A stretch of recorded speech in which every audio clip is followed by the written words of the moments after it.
அஸ்ஸலாமு அலைக்கும். Welcome to Afreen cooking vlog. இன்றைக்கி நம்ம சிக்கன் பிரியாணி தான் செய்ய போகிறோம். வாங்க எப்படி செய்கிறதுன்னு பார்க்கலாம்.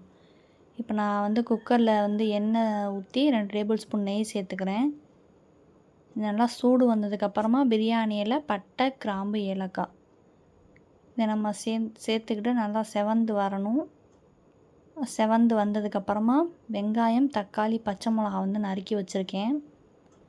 இப்போ வெங்காயத்தை வந்து உள்ளே சேர்த்துக்கலாம். வெங்காயத்தை இந்த மாதிரி நீட்டமாக நறுக்கிக்கணும். ரொம்ப நைஸாக வந்து நறுக்கணும்னு அவசியம் இல்லை.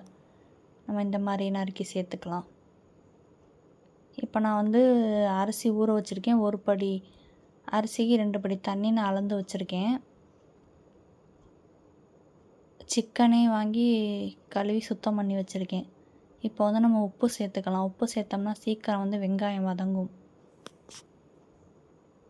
நல்லா வெங்காயம் இந்த மாதிரி வதங்கினதுக்கப்புறமா தக்காளியும் பச்சை மிளகாவும் சேர்த்துக்கலாம்.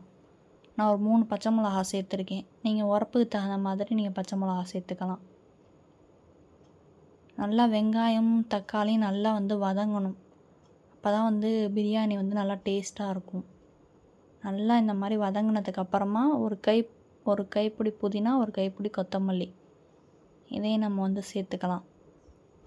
பிரியாணிக்கு வந்து இதான் நல்லா வந்து வாசமாக இருக்கும்.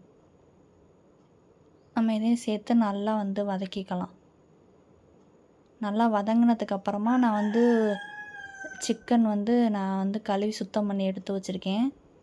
எலும்பும் கறியும் மாதிரி தான் நான் சிக்கன் வாங்கியிருக்கேன். இதான் வந்து பிரியாணிக்கு வந்து நல்லா டேஸ்ட்டாக இருக்கும். சக்கை கறி வந்து அவ்வளோ டேஸ்ட் இருக்காது. இந்த மாதிரி எலும்பு கறி தான் வந்து பிரியாணிக்கு நல்லா டேஸ்ட்டாக இருக்கும். சில பேருக்கு வந்து சிக்கன் பிரியாணியில் வந்து சிக்கன் அவ்வளோது பிடிக்காது.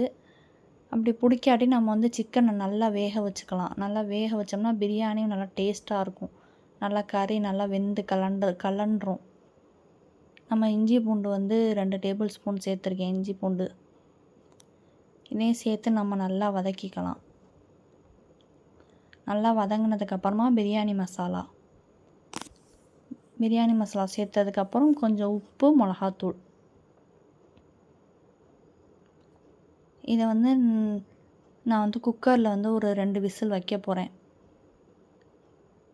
இப்போ மிளகாத்தூள் வந்து உங்களுக்கு இன்னும் கொஞ்சம் உரப்பு அதிகமாகினா நீங்கள் இன்னும் கொஞ்சம் மிளகாத்தூள் வந்து சேர்த்துக்கலாம். தயிர் வந்து நான் 1/2 பாக்கெட் ஊற்றிருக்கேன். புளிப்பு இல்லாத தயிராக இருந்தால் இன்னும் கொஞ்சம் நீங்கள் சேர்த்துக்கலாம். தயிர் தான் வந்து பிரியாணிக்கு நல்லா வந்து நல்லா உதிரியாக கிடைக்கும் நம்மளுக்கு பிரியாணி, தயிர் நிறையா சேர்த்துக்கிட்டோம்னா.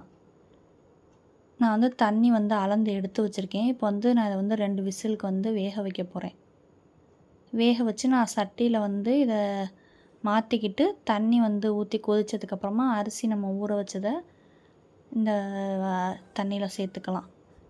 நல்லா வந்து அரிசி பிரண்டு வரையில் ஒரு எலுமிச்சம்பழம் சேர்த்துக்கிட்டு அப்புறம் இன்னும் அதுக்கப்புறமா நல்லா பிரண்டு வரையில் நெய் சேர்த்து நம்ம ஆஃப் பண்ணிட வேண்டியதுதான். Chicken biryani ready.